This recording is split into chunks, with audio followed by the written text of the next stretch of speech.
Hello friends, welcome to my channel. இன்றைக்கி நம்ம சேனலில் வந்து பார்த்திங்கன்னா பிரியமான தோழி வந்து எண்டாக போகுது அப்படின்னு சொல்லிட்டு ப்ரீவியஸில் வீடியோவில் வந்துட்டு நான் ஷேர் பண்ணியிருந்தேன். அதுவும் 2 ட்விஸ்ட்டு நான் சொல்லியிருந்தேன். அதில் ஒரு ட்விஸ்ட்டு வந்து கன்ஃபார்ம் பண்ணியிருக்காங்க. அண்ட் தென் அதை பற்றி பார்க்கலாம். அண்ட் தென் வந்து பிரியமான தோழி வந்து முடியறதுனால வந்துட்டு நிறைய பேருக்கு வந்து வருத்தம் இருக்குது.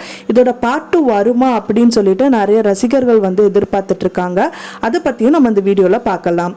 அதுக்கு முன்னாடி நம்ம சேனலை சப்ஸ்கிரைப் பண்ணாத வியூவர்ஸ் மறக்காமல் சப்ஸ்கிரைப் பண்ணிடுங்க. வாங்க நம்ம வீடியோக்குள்ள போலாம். அரவிந்தோட போட்டோவை பார்த்துட்டு அழுதுட்டு இருந்த பவித்ராக்கு வந்து அரவிந்த் வந்து பூ கொடுத்தவனே வந்துட்டு ஓகே அவர் அக்செப்ட் பண்ணிட்டாருன்னு சொல்லிட்டு அவங்க கண்டினியூ பண்றாங்க. போய் அவங்க மண்டபத்தில் அவங்கள பார்க்கணும் அப்படிங்கறக்க ஆதியை பார்க்கறதுக்காக கிளம்பிட்டு இருக்கும்போது தேவா வந்துடுறாரு. தேவாவை வந்து தடுக்க முடியாம அவருக்கு ஃபைனலா வந்து பாத்தீங்கன்னா யாரு காப்பாத்துவாங்க பவித்ராவை அப்படின்னு பார்க்க போனா அவங்களே வந்துட்டு அவங்கள வந்துட்டு தடுத்துட்டு அவங்க ஒரு ஆட்டோ பிடிச்சிட்டு அந்த மண்டபத்தை வந்து ரீச் ஆகுறாங்க.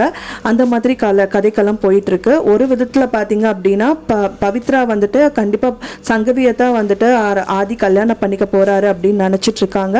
இன்னொரு பக்கத்துல பாத்தீங்க அப்படின்னா வந்து ஆதி வந்து சங்கவியோட அப்பாவை வந்துட்டு நீங்க இந்த கல்யாணம் கண்டிப்பா உங்க பொண்ணை கல்யாணம் பண்ணிக்கணும்னு நினைச்சீங்கன்னா கண்டிப்பா சொல்லுங்க, அரவிந்த நீங்க தான் கொலை பண்ணீங்களா இல்லையா அப்படிங்கிற மாதிரி வந்து கேள்வி எடுப்புற மாதிரி கதைக்களம் இப்ப போயிட்டு இருக்கு. அதெல்லாம் சங்கவியோட அப்பா சொல்லிதான் ஆகணும். அரவிந்த வந்து கொலை பண்றது கண்டிப்பா அவங்க ஒத்துக்கிட்டு தான் ஆகணும். ஏன்னா முன்னாடியே வந்துட்டு சங்கவியை வந்துட்டு அவர் வந்துட்டு கல்யாணம் நின்றுருக்கு. ஸோ இந்த 2வது தடவையும் வந்துட்டு அவர் தாலி கட்ட மாட்டாரு அப்படிங்கிற பட்சத்தில் சங்கவி வந்து சாகருக்கும் சான்சஸ் இருக்கு. அப்படிங்கிற பட்சத்தில் கண்டிப்பாக அவர் சொல்லி தான் ஆகணும். என்னோட பாயிண்ட் ஆஃப் வியூவில் பார்த்தீங்க அப்படின்னா இந்த கதைக்களத்தை ஃபர்ஸ்ட் ஸ்டார்டிங்லேயே வந்துட்டு அரவிந்துக்கும் வந்து பவித்ராக்கும் தான் வந்துட்டு மேட்சிங் வந்து நல்லா இருக்கு அப்படிங்கிற மாதிரி நினச்சிதான் கல்யாணம் பண்ணியிருக்காங்க.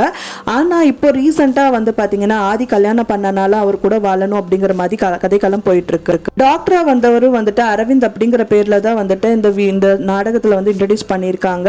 அது பார்த்தீங்கன்னா ஸ்டார்டிங்லேயே வந்து பவித்ராக்கு ஜோடியா இருந்தா வந்துட்டு நல்லா இருந்திருக்கலாம். அது வந்து மிஸ் ஆயிருச்சு. இப்போ வந்து சங்கவிக்கு ஜோடியா வர மாதிரி தான் இந்த கிளைமேக்ஸ்ல கொண்டு வர போறாங்க. ஆனா பார்ட் 2 வருமா அப்படின்னு வந்து நிறைய ரசிகர்கள் வந்து எதிர்பார்த்துட்டு இருக்காங்க. பார்ட் 2 வரும் அப்படின்னு சொல்லிட்டு வந்துட்டு இருக்காங்க. அது வெயிட் பண்ணி தான் பார்க்கணும். பிரியமான தோழி பார்ட் 2 வந்தாலும் வந்துட்டு அவங்க 2 பேரும் ஃப்ரெண்ட்ஸாக தான் வர மாதிரி கதைக்களம் இருக்கலாம்.